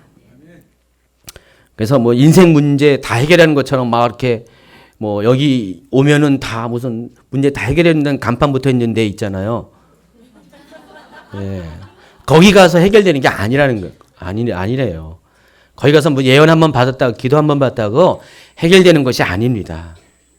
실은 여러분의 영이 정말 하나님의 사람으로서 이렇게 양심적인 사람으로 바뀌면은 그건 다 그런데 안 가도 해결되는 거예요. 여러분 정말 선한 생각으로 오늘부터 한번 이렇게 품으세요. 정말 하나님이 기뻐하는 생각 품으세요. 항상 감사하시고요. 항상 기뻐하고 범사에 감사하고 기도하는 그런 삶을 계속 살아보세요. 그러면은 어느 순간에 싹 육적인 문제들이 바뀌어 있는 것을 느끼게 됩니다. 자, 그럼 인간의 영과 혼과 육의 관계에 대해서 55페이지 설명해 드리겠습니다.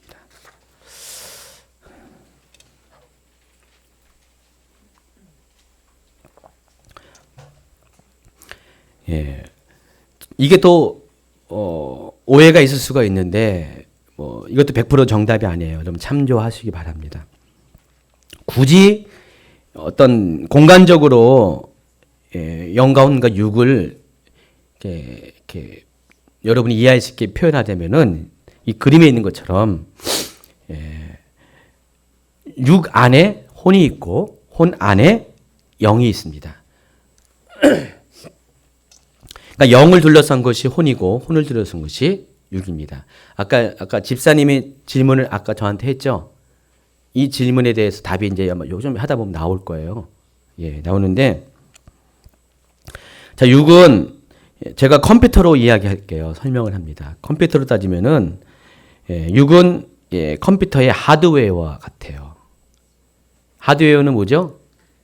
거기에 보면은 뭐 이렇게 저장 장치, 또 두뇌에 해당하는 CPU가 있고요. 손과 발에 해당하는 키보드나 뭐 마우스 같은 거, 프린터 같은 것이 있죠. 그 주변 장치들 많이 있습니다. 근데 그것이 아무리 하드웨어가 좋아도 제일 중요한 것은 소프트웨어가 있어야 되죠. 그 소프트웨어가 없으면 어떻게 돼요? 돌아가지 않아요, 컴퓨터가요. 우리나라 이제 삼성 제품과 애플 제품이 있죠. 애플은 여러분 아시죠? 자체 공장이 없는 거. 하드웨어 만든 공장이 없어요. 다 이렇게 하청을 줘서 만들어요. 근데 애플에서 잘하는 게 뭐죠?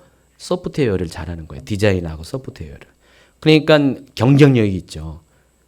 네, 삼성은 하드웨어도 만들고 소프트웨어도 다 만들어요. 자, 그런데 이 하드웨어는 좋으면 좋을수록 좋아요. 많이 차이가 나긴 나요. 나는데 이것은 하드웨어를 움직일 수 있는 소프트웨어가 없으면은 무용지물이기 때문에 아무리 좋아도 소프트웨어가 있어야 한다는 겁니다. 그러니까 우리의 육이라는 것이 그래요. 육이 아무리 좋아도 아무리 잘해도요. 육체의 연습은 한계가 있는 것이요. 여러분 그냥 매일같이 운동하고요. 다이어트하고요. 몸매를 가꾸고 이거는 한계가 있는 거예요. 한계가 있는데 더 중요한 것은 뭐죠? 마음을 잘 가꿔야 되죠. 마음.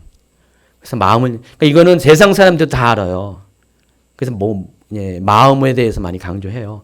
그러니까 아무리 몸이 좋아도 마음이 제대로 안 되면은요. 몸도 그래요. 마음의 건강을 잃어버리면은 몸의 건강도 잃어버려요. 근데 여러분의 마음의 건강을 되찾으면은 몸도 치유가 되는 것들이 많이 있어요. 그래서 이 마음은 혼에 해당하는 거고 소프트웨어에 해당하는 것입니다. 그래서 이 마음은 이 혼은 우리의 육체 안에 거하지만은 어딘지는 몰라요. 그렇지만 아까 설명한 것처럼 대략 뇌가 없으면은 마음의 기능이 없어지는 것이에요. 그래서 눈에 보이지는 않지만은 이 뇌와 연관됐다는 것들이 거의 많이 이렇게 맞고요. 그 안에 또 중요한 것은 영이 있다는 겁니다. 그래서 어떤 분들은 이 영의 위치에 대해서 좀 약간 많이 혼란스러워해요. 영이 어디 있냐? 아까 얘기했지만 영은 위치적으로 혼 자체도 어디에 있다고 말할 수가 없지만은 마음의 기능이 이 두뇌의 기능이 없어지면은 이 마음의 기능이 약화되고 없어진 것처럼 그렇기 때문에 혼은 두뇌에 있다 이렇게 추측하는 것처럼 이 우리 영도 우리의 어디에 있다고 말할 수가 없어요. 물리적으로 우리 육체와 관련돼서 어디라고 말할 수가 없어요. 그렇죠? 그러나 우리 안에 있긴 있어요.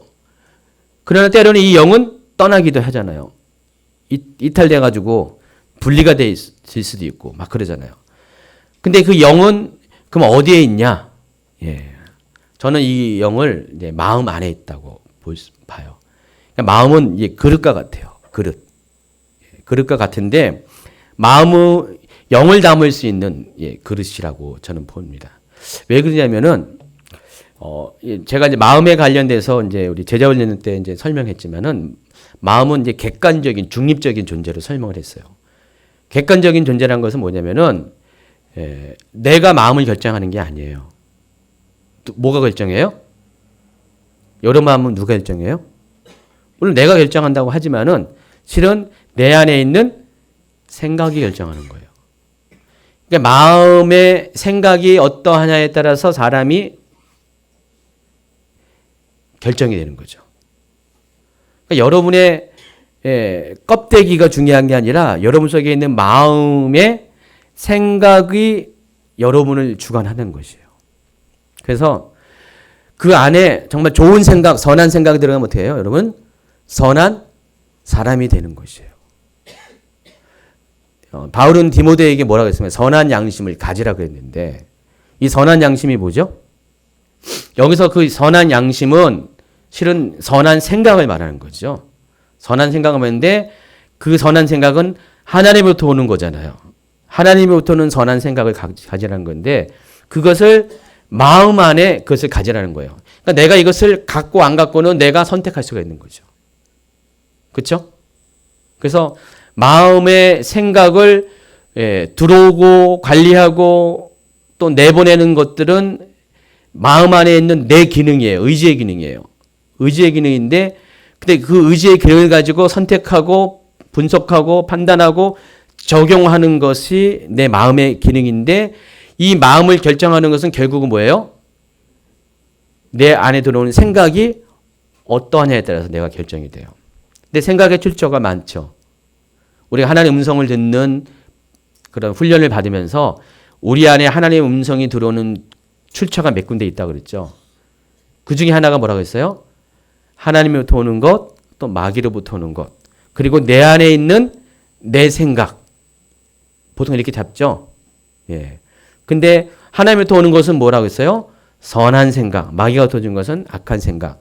내 생각은 그것이 육체에 속해 있기 때문에 본질적으로는 우리가 죄 가운데 있으면은 육체의 생각, 악한 생각이 대부분일 거예요. 물론 선한 생각도 있을 수가 있어요. 그렇게 본다면은 내 마음 속에 들어오는 생각들이 나를 결정해요. 그렇죠? 그러면은 근데 이 마음에 주는 생각은 누가 주냐면 영적인 존재가 주는 거죠. 하나님이 영이시니까, 그러니까 영이신 하나님부터 오는 생각, 또 마귀도 영이니까 영인 마귀가 주는 생각. 그래서 결국은 뭐예요? 이 마음은 영으로부터 나오는 영적인 존재로부터 나오는 생각들을 담는 영적인 생각들을 담는 그릇과 같은 거죠. 그래서 마음에 무엇을 담느냐에 따라서 내가 결정이 되는 겁니다. 그래서 마음을 뭘 담아요? 생각을 담는데 그 생각이 출처가 영이기 때문에 실은 내 마음에 영을 담는 거죠. 그래서 우리가 그 음성의 종류로 이렇게 설명했지만은 내 마음에는요 그 생각들의 출처가 실은 하나님으로부터 오는 생각이 있고 마귀로부터 오는 생각이 있고 내 육체로부터 오는 생각이 있고 내 영으로부터 오는 생각이 있어요. 실은 네 가지예요. 그래서 내 영으로부터 오는 생각은 이것은 선한 거예요.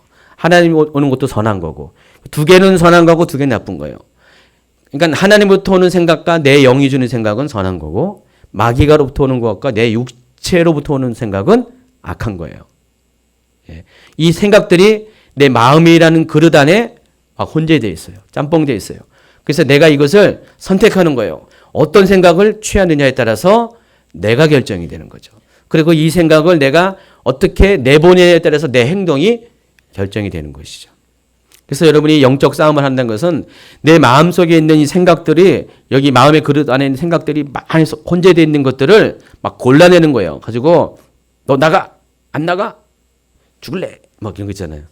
해가지고 악한 생각은 쫓아내고 선한 생각은 계속 남기고 선한 외부로부터 선한 생각은 더 하나님으로부터 오는 생각은 더 받아들이고 같이 계속 이 싸움질을 하는 거죠. 전쟁을 하는 거예요. 그래서 여러분의 마음은요 전쟁터예요. 그래서 그렇죠. 여러분 마음 맨날 전쟁 벌이고 있죠. 뭐 여러분의 가정도 전쟁터이지만은 그 가정의 전쟁터인 것은 여러분의 마음의 전쟁터이기 때문에 그래서 맨날 여러분 생각에 이런 매일 들어오는 생각을 막 선택하고 쫓아내고 더 좋은 거는 증가시키는 그런 어떤 그런 일들이 여러분 속에 매일같이 활성하게 활발하게 일어나게 된다는 것입니다. 그만할까요? 갑자기 이제 약간 지친 것 같은데.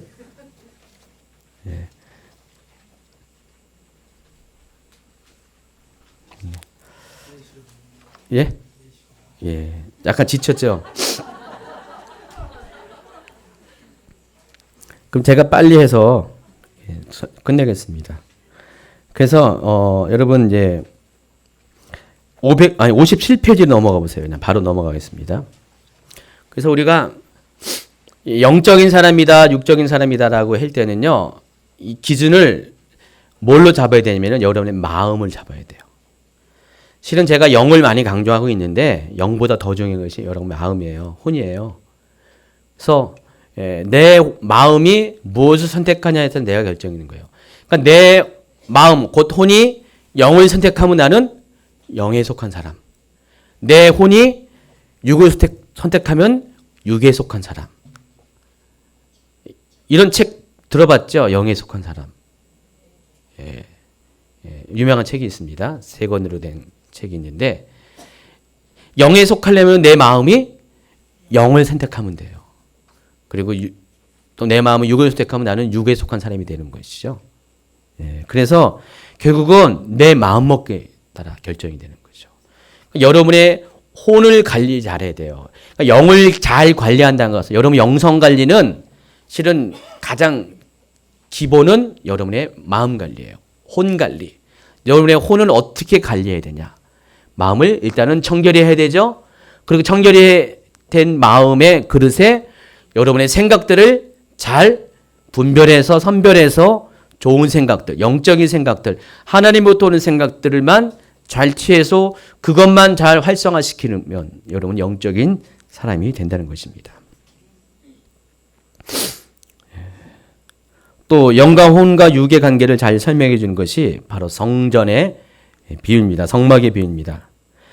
고린도전서 3장 16절은 너희는 너희가 하나님의 성전인 것과 하나님의 성령이 너희 안에 계시는 것을 알지 못하느냐 그랬는데 하나님의 성령이 하나님의 영이 여러분 안에 계세요. 여러분 안에 어디에 있다고요? 그러니까 어떤 분은 이것을 우리의 영 안에 있다고 얘기하세요. 근데 제 관점에서는 영 안에 있는 게 아니라 우리의 마음 안에 있는 거죠.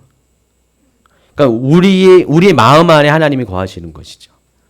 우리의 마음 안에 우리의 영도 있고요. 악한 영도 있고 하나님의 영도. 그러니까 마음은 계속 이 안에 이런 영적인 생각들이 존재하는 것이죠. 그래서 이 우리 영혼욕을 여기에서 이 성막과 비교해서 이렇게 설명할 수가 있어요. 바깥들은 성소가 있는 그 바깥들은 우리의 육체에 해당하는 것이에요. 하드웨어에 해당하는 거고 또 성소는 제사장들만 들어가죠. 거룩한 자, 구별받은 자, 기름 부음 받은 자만 들어갈 수 있는 곳이죠. 이것은 우리의 마음을 가리킨다. 그리고 혼을 가리키고 또 1년에 한 번 대제사장만 들어갈 수 있는 지성소 있죠. 이것은 우리의 영의 영역이라고 말할 수가 있어요. 그래서 우리가 하나님을 어디서 만납니까? 지성소에서 만나요. 가장 영적인 깊은 곳에서. 다시 말해서 우리 하나님을 우리가 어떻게 만났냐? 우리의 영이 활성화될 때 하나님을 거기서 만날 수가 있는 것이죠. 그래서 우리는 영혼육이 있는데 육과 혼과 영의 순서로 우리는 더 하나님을 깊이 경험하고 더 거룩해질 수가 있다는 것이죠. 지금 우리가 기름 부음 학교 하고 있어요. 기름 부음 학교가 했는데 이거와 관련돼서 왜 기름 부음이 중요하냐면은 성소에는 아까 누가 들어간다고 했어요? 기름 부음 받은 자. 그리고 들어가면 들어갈수록 기름 부음이 어떻게 돼요? 더 가중이 되고 기름 부음의 단계가 높아지는 거예요.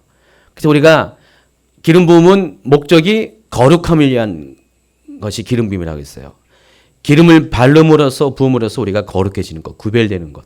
그러니까 여러분이 점점 기름 부음을 받으면 받을수록 여러분이 점점 거룩함이 있으면 있을수록 여러분은 더 깊은 곳으로 들어가서 처음에는 여러분도 바깥들에 있었어요. 그러다가 어느 순간에 성소의 단계, 어떤 순간에 또 지성소의 단계로 들어갈 수 있는 것입니다. 그러니까 기름 부음이 깊어질수록 다시 말해서 기름 부음을 통해서 기름 부음은 하나님과의 만남의 결과 또 나오는 거기 때문에 여러분 하나님의 이 만남이 깊어지면 깊을수록 기름 부음이 증가되면 증가될수록 여러분은 점점 깊은 곳으로 들어갈 수 있고 또 다른 말로 하면 여러분의 영혼육의 이 세 가지의 그런 구성들이 점점 깊은 쪽으로 육적인 사람이었다가 혼적인 사람으로 가고 또 거기 영적인 사람으로 존재로 여러분이 점점 이렇게 변화받을 수가 있다는 것입니다.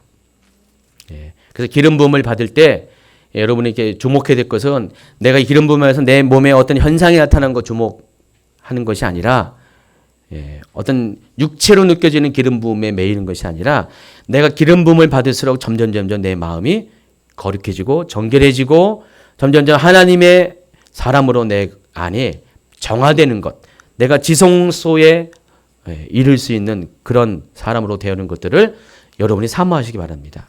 오늘도 좀 이따가 이제 기도할 때 여기서 이제 막 이렇게 뭔가를 느끼는 것, 이것을 이렇게 여러분 추구하지 마세요. 내가 기름을 받고 만약에 쓰러졌다, 안 쓰러진다고 여러분 쓰러지지 않는다고 해서 여러분 이렇게 화내지 마시고요. 여러분 자신을 자책하지 마시고요. 그 기름 부음 받을 때 내가 기름 부음 받을수록 조금씩 내 안이 거룩해진다, 나아진다, 하나님 사람으로 바뀌어간다, 점점 영적인 사람으로 바뀌어간다는 것들을 기대하고 받으시기 바랍니다. 몇 주 전에 우리 예배 끝나고 주일날 예배 끝나고 이렇게 매주 이렇게 기도해 주잖아요. 어떤 아이가 이제 기도를 받았어요. 우리 성도님 아이가. 근데 얘가 요즘 이제 동생이 태어나 가지고 많이 약간 거칠어졌어요. 알죠? 왜 그런지 알죠? 근데 아빠가 이제 데리고 와서 기도를 받았어요. 근데 그 다음 주에 이제 신방 보고를 보니까 목사님 기도 받은 다음에 그 아이가 많이 나아졌다는 거예요. 근데 안수 받는 게 근데 안수라는 그냥 심플한 행위를 한 건데 실은 그 아이 속에 안수를 통해서 기도를 통해서 기름 부음이 전해진 거예요. 전해지면서 걔는 똑같아요. 똑같은데 기름 부음이 그 아이 속에 있는 것들을 정화시키고 더 선한 마음으로 영적인 아이로 영적인 아이죠. 바꿔주기 때문에 그 동생에 대해서 이렇게 불편했던 미워했던 마음이 많이 없어진 거예요. 실은 기름 부음이 그거예요. 여러분 홀로 있을 때는 혼자 할 때는 해결이 안 돼요. 문제가 해결되지 않은데 이 기름 부음을 여러분이 어떤 뭐 사역자를 통해서 기름을 받거나 하나님이 여러분에게 기름 부어 주시는 것을 현장 가운데서 받거나 그러면은 여러분이 혼자서는 할 수 없는 것들을 돌파되지 않은 것들을 기름 부음이 여러분을 그렇게 할 수 있도록 도와준다는 겁니다.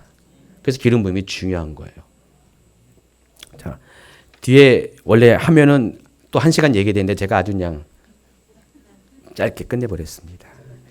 나머지는 여러분 강의 안을 더 보고 자세히 기억하기 바랍니다. 오늘 기도합니다.